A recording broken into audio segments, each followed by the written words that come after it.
perlawanan. Baiklah, kami akan memperkenalkan diri kami terlebih dahulu. Perkenalkan, nama saya Nabila Syacen sebagai moderator dan penyaji 3. Selanjutnya, perkenalkan, nama saya Niki Jonathan Aurora sebagai penyaji 1.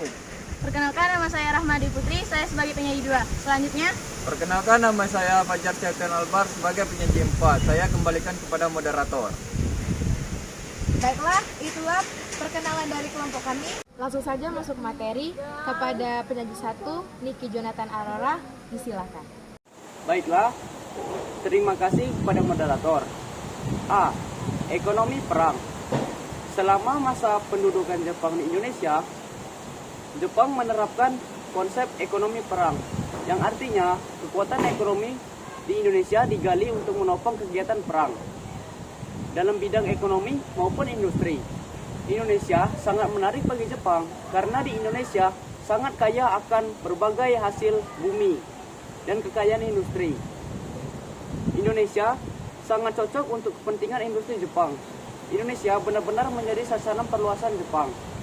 Pengaruh kekuasaan Jepang setelah berhasil menguasai Indonesia, yaitu mereka mengambil kebijakan yang sering disebut self-help. Baiklah teman-teman, itulah materi dari saya. Saya kembalikan kepada moderator.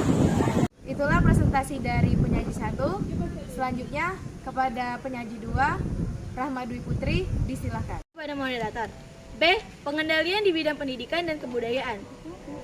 Pada masa kedudukan Jepang di Indonesia selama 3,5 tahun membawa dampak yang sangat signifikan, seperti pengendalian di bidang pendidikan dan mereka harus menghormati kebudayaan, adat istiadat, dan juga melakukan kegiatan kerja bakti.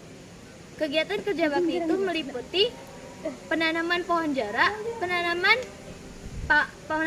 bahan makanan, pencarian peralatan perang, pembersihan asrama, dan perbaikan jalan. Di Indonesia mengalami penurunan pendidikan. Oleh sebab itu, pemuda Indonesia mengadakan pembatasan buta huruf yang diselenggarakan oleh Putra. Sekian, terima kasih. Saya kembalikan kepada moderator. Itulah presentasi dari penyaji 2. Selanjutnya, materi penyaji 3 akan disampaikan oleh saya sendiri. Terima kasih kepada moderator. C.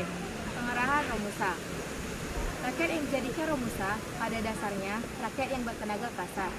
Rakyat Indonesia melakukan tugas Romusa secara sukarela, sehingga Jepang tidak kesulitan untuk mencari tenaga. Rakyat sangat tertarik dengan propaganda tentara Jepang, sehingga mereka rela bekerja tanpa digaji. Romusa melakukan tugasnya selama 1 minggu di suatu tempat yang penting. Mereka disebut juga dengan Pekan Perlawanan Mati-matian. Rakyat Indonesia yang melakukan tugas Romusa diperlakukan secara tidak senonoh tanpa mengenal peri kemanusiaan. Pada tahun 1943, Jepang melakukan kampanye dan melakukan propaganda agar rakyat Romusa mau melakukan tugasnya, dan mereka dijuluki dengan ekonomi perang. Itulah presentasi dari saya kembalikan kepada moderator. Selanjutnya, materi yang terakhir akan disampaikan oleh penyaji 4 kepada Fajar Septian Albar, disilakan. Terima kasih kepada moderator. D. Perang melawan sang tirani. Jepang mula-mula disambut dengan senang hati, kemudian berubah menjadi kebencian. Bahkan rakyat lebih benci pada pemerintah Jepang daripada pemerintahan kolonial Belanda.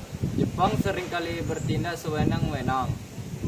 Pada masa pendudukan Jepang, banyak gadis dan perempuan Indonesia yang ditipu oleh Jepang dengan dalih untuk bekerja sebagai perawat atau disekolahkan. Ternyata hanya untuk melayani para kempetai atau polisi militer Jepang. Latar belakang perang melawan sang tirani adalah banyaknya kesewenang-wenangan dari Jepang. Baiklah teman-teman, itulah dia penjelasan dari saya. Saya kembalikan kepada moderator. Itulah presentasi dari kelompok kami. Apabila ada salah kata, kami mohon maaf. Dan apabila ada saran, kritik, dan pertanyaan, Jangan lupa tulis kasih kolom komentar. Dan jangan lupa like dan subscribe video ini. Kami akhiri. Wabillahi taufiq wal hidayah. Wassalamualaikum warahmatullahi wabarakatuh.